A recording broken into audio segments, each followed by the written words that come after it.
이 국장님, 네. 이번 현재 이 평의 과정에서 쭉 흘러나온 얘기들이 중심에 있는 사람이 아마 김영두 재판관과 김복형 재판관이 아닌가 하는 생각이 들어요. 네네. 뭐 김영두 재판관은 현재 변론 과정에서도 가장 많은 질문을 했던 것 같아요. 네, 뭐 그렇습니다. 12번인가 한 것 같아요. 그렇죠.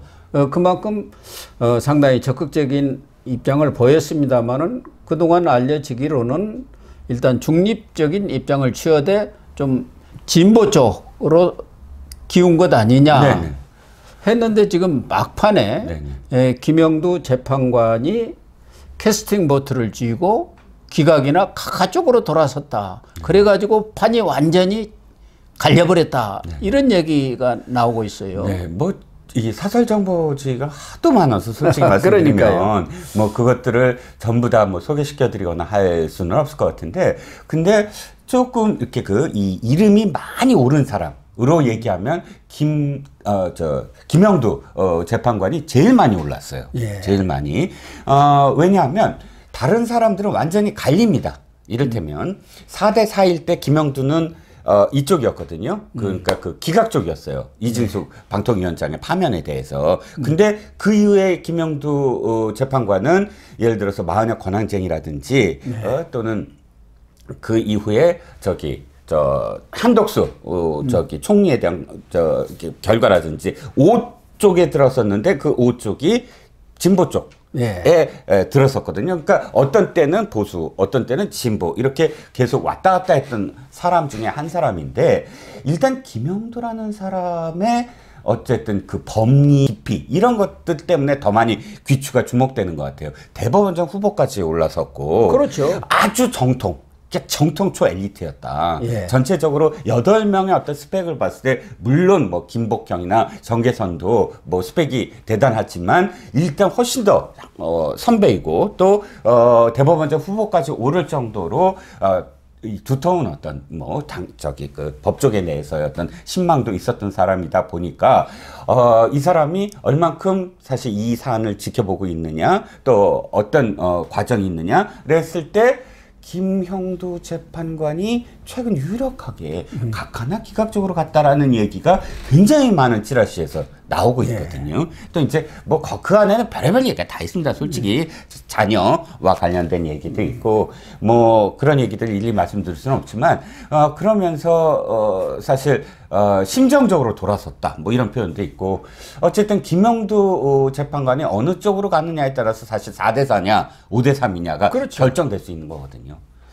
그러니까 민주당 측에서는 김영두 재판관이 원래 정읍 출신일 거예요. 네네. 그래서 전북 출신이고 호남이기 때문에 자기들 편 아니냐 이렇게 희망 회로를 돌린 것 아니겠습니까? 네. 그런데 김영두 재판관은 기본적으로 헌재는 법만 보고 가야 한다. 네네. 그런 입장을 취해왔다고 해요. 네. 그리고 최근에도 전직 판사 출신 변호사들과 식사하는 자리에서도 상당히 보수적인 입장을 표명을 했던 것으로 이렇게 알려지면서 김영두 재판관이 돌아선 것 아니냐 이런 얘기들이 흘러나오기 시작했지 않습니까? 그런데 어쨌든 지금 김영두 재판관이 기각과 각하 쪽으로 캐스팅 보트를 행사를 하면서 판이 바뀌었다. 특히 김영두 재판관이 지난번 인사청문회 때 민주당 측 인사들, 특히 박범계 의원이라든가 이런 사람들로부터도 상당히 모욕적인 그런 공격을 많이 받아가지고 원래 또 대법관 또 대법원장 후보까지 오를 정도 되면은 연세도 있다 보면은 좀 성향이 보수적일 수밖에 없습니다. 대체적으로 그렇더라고요.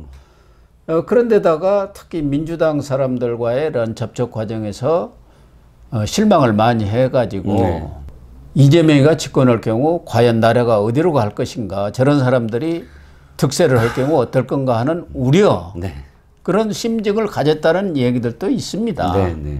그런데 그런데 저도 이제 그 들은 이야기는 문영배 헌법재판소장 권한대행이 정말 끝까지 이렇게 붙잡고 있었던 이유가 김영두였다는 얘기가 많이 나오거든요. 네. 김영두를 어쨌든 끝까지 설득을 해내려고 했대요. 물론 똑같은 얘기지만 캐스팅 보트니까 김영두만 오면은 5명이 되고 그래서 마은영만 오면 된다. SOS를 친 거 아니겠습니까? 그런데 문제는 김영두 재판관이 사실 문영배 소장 권한대행의 의도대로 되지 않았기 때문에 굉장히 시일을 걸리면서 계속 접촉을 하고 따로 설득을 했다라는 설이 계속 돌고 있는 거죠. 그런데 결국은 문영배 아까 그 권한대행의 어떤 행동, 사실 저는 이 모든 것들이 믿어지는 게 아까 하세요라고 얘기했던 게 문영배 소장 권한대행은 카리스마도 없고 굉장히 사람이 자기 성격대로 욱하는 사람이에요. 어떻게 소장이나 된 사람이 재판을 진행하면서 벌떡 일어나서 뛰쳐나가고 또 가장 최악의 헌법재판 연구관들이 그렇게 싫어했대요. 그 왜 딱 보고 이거 지금 TF팀이 다 한 시나리오예요. 우리가 마음대로 하는 거 아니에요. 이랬을 때 내부에서 굉장히 사실은 아니 헌법재판소장이 나서서 우리 자기네들을 보호해야 되는데 나서서 지금 욕을 먹게 한다고 얘기를 할 정도인데, 그러니까 이렇게 굉장히 감정적인 사람이거든요. 그런 상황 속에서 어쨌든 이 김영두 같은 대법원장 후보에 오른 그런 사람을 설득하려고 하니 그게 설득이 되겠습니까? 아무래도 문영배 소장 권한대행은 중앙에서 활동한 판사라기보다도 PK 지역에서만 활동한 향판 출신 아닙니까? 문재인 전 대통령과 뉴델리에서 북적했어요. 북적한 거 보면 족보를 다 찾았어. 족보해 보니까 상당히 가까운 친인척인 걸로 이렇게 같은 집안이더라고요. 같은 집안이기 때문에 향판 출신을 헌법재판관으로 추천한 것 아니었겠습니까? 네. 임명을 한 것이죠. 그렇죠.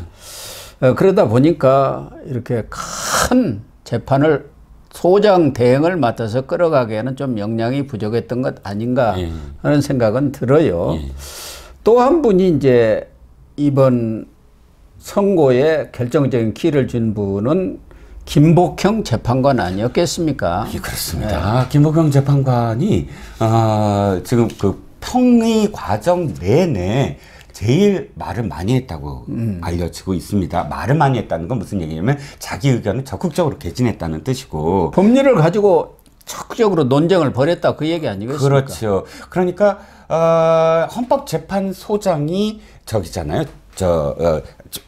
재판 과정에서는 주재를 하잖아요. 근데 주재하는 그런 그 헌법재판소장의 사실 소송 지휘권을 준 거니까 중간중간에 어떤 절차상의 어떤 불만이 있더라도 사실 헌법재판관들이 일일이 그거 아닌데요, 그 절차 아닌데요 못 한다는 거예요. 그래서 평이 거쳤다고는 하지만 막 그 초시계하고 이런 것에 대해서 일일이 그 불만을 그러니까 이의를 제기하지 않았는데, 실제로 평의에 돌입하면서 절차적 문제 있지 않습니까? 절차적 문제를 김복형 그 재판관이 아주 나서서 논리적으로 그 쟁점 사안들을 다 따졌다는 거예요. 탈탈 털었다고 표현하더라고요. 그러니까 사실 왜 재판관들끼리 아무리 서울대 법대 무슨 선후배고 뭐고 하더라도 법리가 짱합니까? 그렇죠. 법리가 우선되는 거잖아요. 논리가. 근데 논거를 대고 논리 정연하게 얘기했을 때 그 반박을 해야 되는데, 일부 정계선 그런 재판관이 일부 거기에 대해서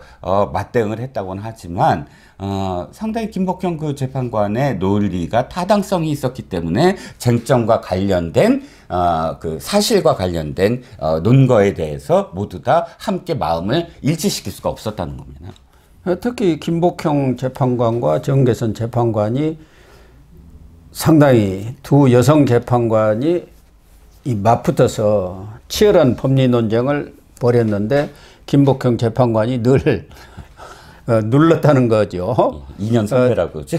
그리고 김복형 재판관은 지금 이 현재 변론 과정에서는 일체 말 한마디 하지 않고 침묵을 지켰지 않습니까? 한마디도 하지 않았어요. 그런데 워낙 김복형 재판관이 법리에 아주 탁월한 역량을 가진 분이고, 그래서 조의대 대법원장이 지명을 하고 네. 윤석열 대통령이 임명을 한 사람 아닙니까? 네, 네, 맞습니다. 그만큼 조희대 대법원장이 볼 때 눈여겨봤죠. 가장 뛰어난 예. 법리에 능한 또 평생을 눈을 팔지 않았다는 거 아닙니까? 외부 어디 기관에 무슨 법관이라고 해서 뭐 이름을 거론한다든가 이런 거 일체 없이 오로지 네. 재판 그리고 법리만을 파오는 그런 판사이기 때문에 조희대 대법원장이 아주 흔쾌히 지명을 했다고 하지 않습니까? 그리고 또 한 가지는 지금 왜 진보라고 얘기하는 재판관들 재산 보세요. 막 뭐 예. 주식 갖고 뭐 해서 75억. 이미선 재판관 예. 같은 경우는 뭐 주식 투자로 남편이 완전히 그냥 뭐 예. 주식 투자에 앞장서고 그래갖고 욕도 많이 먹었는데 김복현 재판관의 재산은 몇억 원도 안 된다고 합니다. 한 7, 8억 원 정도부터 안 되더라고요. 예. 그러니까 그만큼 사실 말씀하셨듯이 어떤 뭐 그렇다고 이제 뭐 밝은 게 무조건 잘못됐다고 얘기할 수는 없어도 최소한 왜 이권이라는 게 개입될 수 있는 부분들이 있잖아요. 예. 특히나 지금 저 이미선 재판관이 욕을 먹는 게 그거 아닙니까?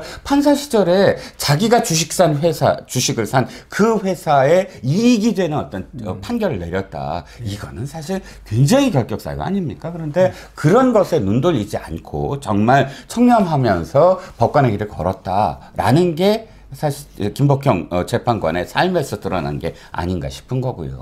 그래서 한덕수 총리에 대한 탄핵 심판에서도 김복형 재판관은 기각 쪽에 섰습니다마는 5명. 네. 그 중에서도 한대행이 헌법재판관 3명을 임명하지 않은 것은 위법하지도 않다. 이렇게 다른 4명하고는 또 다른 의견을 냈습니다. 별개 의견으로 제시를 했지 않습니까? 그 의견이 굉장히 중요한 게 이겁니다. 자, 그러니까 한덕수 국무총리 대행 변호인단에서 주장하는 거는 이거잖아요. 임명권이 대통령한테 있다. 예. 그러니까 저기는 선출권만 있다, 국회는. 그런데 민주당 주장은 아니다. 선출한 게 곧 임명이다. 라고 했는데, 김복형 그 재판관의 별개 의견의 쭉 내용을 보면 이거예요. 아무리 선출권이 있다라고 하더라도 그것이 왔을 때 대통령은 이 사람이 정말로 위헌적인 부분이 없는가를 따져봐야 한다. 예. 라고 표현을 했어요. 그러니까 그 따져봐야 한다는 건 어쨌든 한 번 더 대통령이 들여다봐야 된다라는 거를 뜻하지 않아요. 그러니까 헌법에 충실한 거죠. 대통령한테 임명권이 있다라고. 그거를 적시하기 위해서 굳이 각하로 안 가고 기각으로 갔다. 라는 얘기가 있습니다. 정계선 재판관만 인용 결정을 내린 거 아닙니까? 묻지마 인용이죠. 묻지마. 그 3명 임명하는 것은 위헌이다. 예. 이렇게 분명히 적시를 해서 김복형과는 대척점이 선 것이죠. 예. 그래서 김복형 재판관은 뭐 철저한 법리주의자고 모든 판단의 기준은 법이다. 네. 이런 법 중심의 그런 철저한 정통 법관 그런 모습을 보이면서 실제로 평일을 주도했다 이런 말까지 나오지 않습니까? 그래서 두 분이 기각이나 각하가 나온다 한다면은 그런 결정을 하는데 아주 결정적인 기여를 했다 이렇게 볼 수는 있겠네요. 맞죠. 예, 그렇습니다. 예.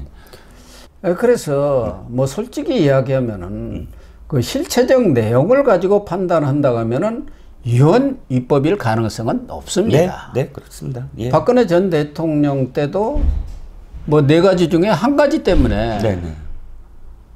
이 파면 결정이 내려졌지 않습니까? 그렇죠. 예, 맞습니다.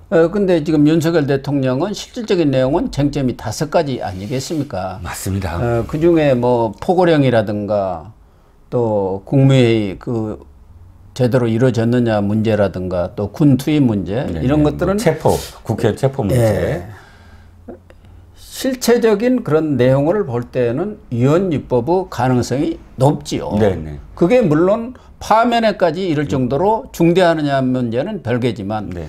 그러나 절차적 흥결이 너무 많았다는 거 아닙니까? 그러게요. 그러니까 이 절차적 흥결은 정통 법관들은 아주 중시하더라고요. 절차가 흥결이 됐으면 내용은 볼 것도 없이 그건 각하야 각하다. 이러더라고요. 아니 그러니까 우리가 가장 그래도 이 사람 정통적으로 학자야라는 사람이 성낙인 서울대 총장 예. 헌법학자 아닙니까? 근데 허영 교수 진짜 헌법학에 있어서 손꼽는 이 두 사람이 이건 절차적으로 문제가 있어라고 아예 단언하고 있어요. 그러니까 아무리 뭐 그렇다고 지금 학자들이 무슨 뭐 압력 뭐 이렇게 영향이 있을까 보냐 하지만 그럼에도 불구하고 헌법재판관들이 결정문 하나 쓰는데 얼마나 이게 영향을 받겠습니까? 예. 일단 뭐 지켜보도록 하지요.